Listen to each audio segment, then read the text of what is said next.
बयस अधिक हेले मध्य आज पर्यंत भत्ता पाइबारु वंचित अछंती। ए ऑफिस से ऑफिस दौड़ी दौड़ी जाई आज पर्यंत भत्ता पाई पारु नाहंती। बयस 80 वर्षरु ऊर्ध्व एवं 80% रु ऊर्ध्व हेले मध्य आज पर्यंत भत्ता पाइबारु वंचित अछंती। तेणु आज मु आपण मानंकु एपरि एक वृद्धा महिला विषय रे कहिबी। से भिन्नक्षम हेले मध्य आज पर्यंत भत्ताटीए पाई पारु नाहंती। तेणु सरकार को मोर निवेदन करुछि कि सही वृद्धा महिला को शीघ्र भत्ता दिया जाऊ। एही भिडियोटी समस्ते देखुछंती।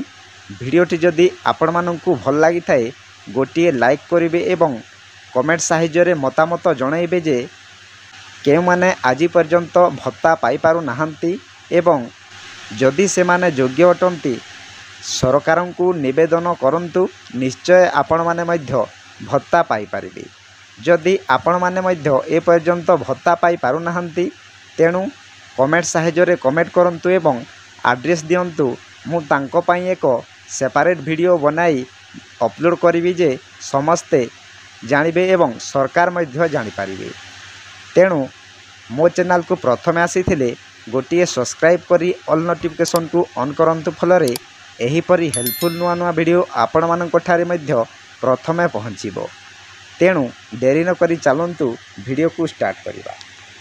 कामाख्या नगर बयस 80 पार हेलाणी, चर्म धुड़ु धुड़ु हेलाणी, कथा मध्य ठीक रे कहि पारु नाहंती। हेले आज जाए सरकार को वर्धित भत्ता पाइबारु वंचित होइछंती। माँ को टेकी टेकी ए ऑफिस रु से ऑफिस घूरी बुलुछि पुओ। पूर्वरु अभियोग होइतिले मध्य समाधान होई पारि नाही।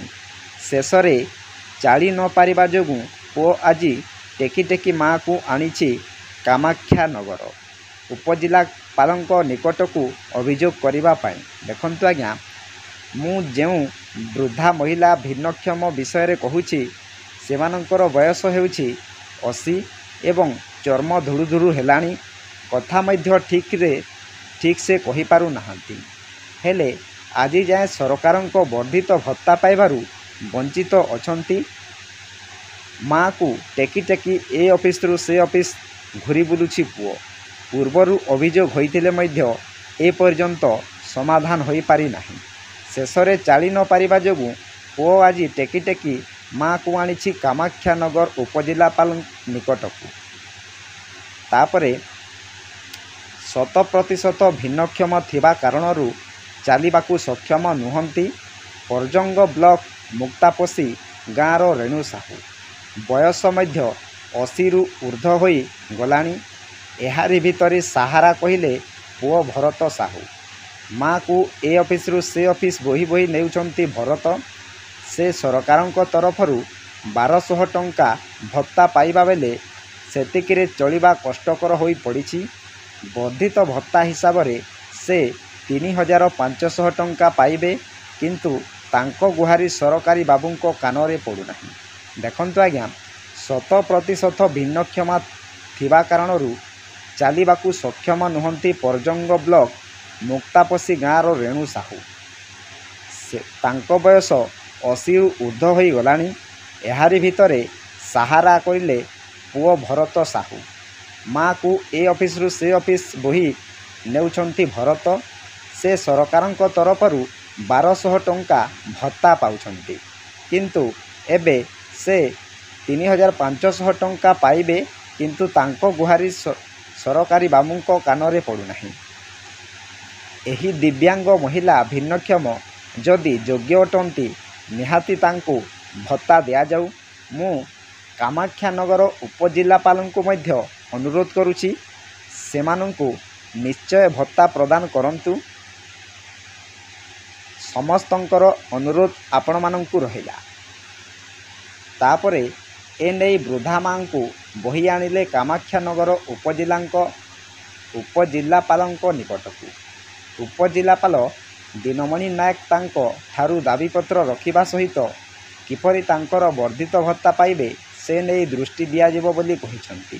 देखंतु आज्ञा मु कामाख्या नगर उपजिलापाल को अनुरोध करिथिली हेले से कहिसंती वृद्धा माँ को बही आनिले कामाक्षानगर उपजिलापाल तापरे उपजिलापाल दीनमणि नायक तांकर ठारू दाबीपत्र रखिबा सहित किपरि तांकर वर्धित भत्ता पाइबे से नहीं दृष्टि दियाजिबो बोली उपजिलापाल कहिसंती।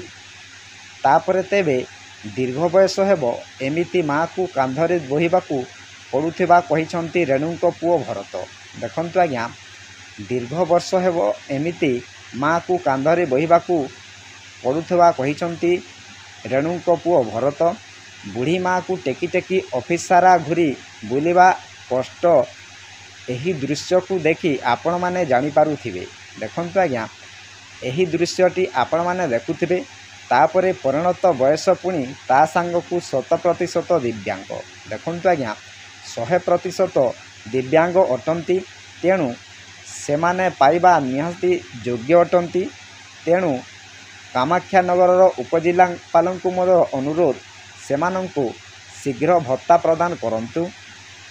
जदि आपण मानकर मध्य एहीपरि 100% अछि किंबा जदि भत्ता पाइबार योग्य अटंती कमेंट साहाय्य कमेंट करंतु।